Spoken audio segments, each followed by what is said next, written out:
Hello guys, welcome to all in competitive education centre. आज के session में हम लोग डिस्कस करने वाले हैं CHPSCL डाटा एंट्री ऑपरेटर के अंतर्गत पूछे गए छत्तीसगढ़ के प्रश्नों को। देखिए, आपके द्वारा जो क्वेश्चन प्राप्त होते हैं केवल उन्हीं क्वेश्चंस का ही डिस्कशन यहाँ पर हो पाता है। तो आप ज़्यादा से ज़्यादा क्वेश्चन आप हमारे टेलीग्राम चैनल पर भी इसको शेयर कर सकते हैं, या मेरे को व्हाट्सअप नंबर पे या टेलीग्राम में भी इस चीज़ को सेंड कर सकते हैं। जो क्वेश्चंस आप भेजेंगे उसको हम लोग यहाँ पर डिस्कस करते चलेंगे। देखिए, डाटा एंट्री ऑपरेटर का एग्जाम है 7 जनवरी 3rd शिफ्ट का, और छत्तीसगढ़ के क्वेश्चंस को देखेंगे हम लोग। जिन्होंने अभी तक चैनल को सब्सक्राइब नहीं किया है, चैनल को सब्सक्राइब कर लीजिएगा। CHPSCL डाटा एंट्री ऑपरेटर की एक अलग से प्लेलिस्ट बनी हुई है, जिसमें इसके प्रीवियस ईयर के क्वेश्चन पेपर्स, साथ ही साथ जो पुराने 2019 के भी प्रीवियस ईयर के क्वेश्चन पेपर भी आपको वहाँ पर डिस्कस करते हुए पूरे प्लेलिस्ट में एक मिल जाएगा। तो उसको भी आप जरूर से वॉच करिएगा। चलिए, ये जो क्वेश्चन है इसको डिस्कस करते हैं। पहला क्वेश्चन यहाँ पर दिया गया है, तीरथगढ़ जलप्रपात कौन से जिले में है। देखिए, क्वेश्चन इजी लेवल का है। तीरथगढ़ जलप्रपात के बारे में पूछा गया है। इसका सही जो आंसर हो जाएगा बस्तर हो जाएगा। ठीक है, यहाँ पर एक चीज याद रखिएगा, जो तीरथगढ़ जलप्रपात है वो मुनगा बहार नदी पर बनाया गया है। ठीक है, जो छत्तीसगढ़ का सबसे ऊंचा जलप्रपात है। तो इसके आसपास के भी जो फैक्ट्स हैं, देखिए नदियों से क्वेश्चन हमेशा पूछा जा रहा है, जलप्रपात, नदियों, इस प्रकार से प्रश्न पूछे जा रहे हैं। तो इस पोर्शन को आप अच्छे से देखकर चलिएगा, तो आपके जो आगामी एग्जाम है उसमें इस टाइप के क्वेश्चन आपके बनने लगेंगे। चलिए बढ़ते हैं नेक्स्ट क्वेश्चन की ओर। देखिए, सरगुजा की जीवन रेखा नदी कौन सी नदी है, ये इस टाइप का क्वेश्चन एक आया हुआ था, और इसका जो आंसर हो जाएगा रिहंद नदी। रिहंद नदी को और रेण नदी के नाम से भी जाना जाता है, जो कि सरगुजा की मुख्य नदी है, और इसी कारण इसके सरगुजा की जीवन रेखा नदी भी कहते हैं। ठीक है, दूसरा, जनगणना से फिर क्वेश्चन पूछा गया था। जनगणना से क्वेश्चन पूछा गया है कि 2011 जनगणना के अनुसार ST प्रतिशत क्या है। इसका जो सही आंसर है 30.62%। अब आपको क्या करना है, तो आपको ST% के साथ साथ SC%, जो कि ST% भी आपको याद रख लेना है, जैसे 12.82% 2011 की जनगणना के अनुसार ये आपका SC% है, यानी जो शेड्यूल्ड कास्ट है उसका प्रतिशत है। तो ये भी प्रतिशत आपको याद रखना है। ये जो पूछा गया है वह ST% पूछा गया है। ठीक है, यानी अनुसूचित जनजाति का पूछा गया था, तो इसका आंसर हो जाएगा 30.62।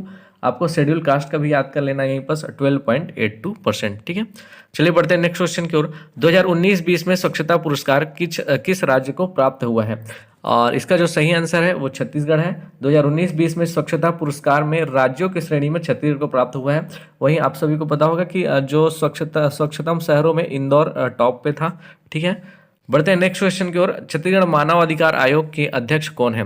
अभी वर्तमान में देखें तो गिरधारी नायक, जो कि कार्यवाहक मानव अधिकार आयोग के अध्यक्ष हैं। ठीक है, ये कार्यवाहक अध्यक्ष हैं गिरधारी नायक जी। इसी प्रकार के जो भी आयोग है उनके अध्यक्षों के नाम आपको अब यहाँ से याद करते हुए चलना है। ठीक है, इसी टाइप का आप प्रैक्टिस करते रहेंगे तो जो आपके एग्जाम्स है, जो भी आगामी एग्जाम्स है इसमें CHPSCL के जिस भी तारीख को, तो उसमें रिपीटेशन की संभावना है, बट सेम क्वेश्चन तो रिपीट नहीं होगा।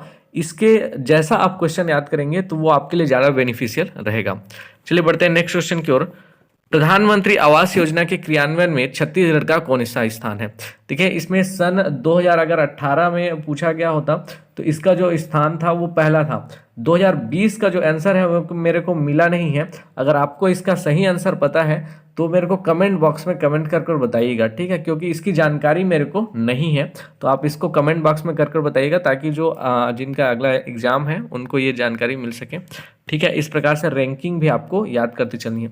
परलकोट विद्रोह का मुख्य कारण क्या था।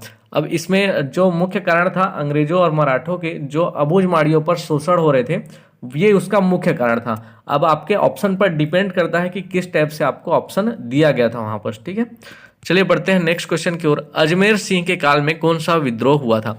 देखिए, जनजाति विद्रोह से एक क्वेश्चन हर शिफ्ट में पूछा जा रहा है। यहाँ पर अजमेर सिंह से पूछा गया, एक परलकोट से पूछा गया, तो आपको जनजाति जो विद्रोह वाला पोर्शन है वो पूरा याद कर लेना है।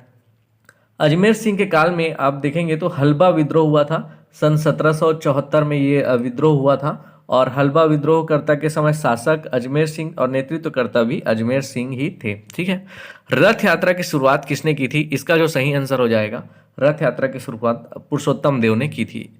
ठीक है, अगला क्वेश्चन देखते हैं कौन सा पूछा गया था। चित्रकूट किस नदी में स्थित है। ठीक है, ये पूछा गया है।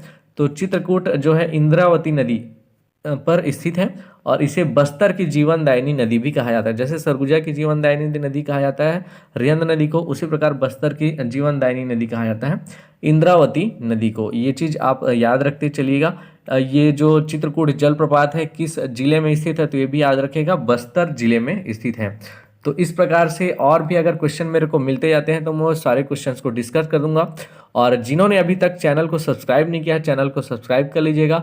आप टेलीग्राम जो डिस्क्रिप्शन है उसमें टेलीग्राम का लिंक भी दिया गया है, वहाँ से भी जुड़ सकते हैं और ये जो PDF है आपको वहाँ भी प्राप्त हो जाएगा। धन्यवाद।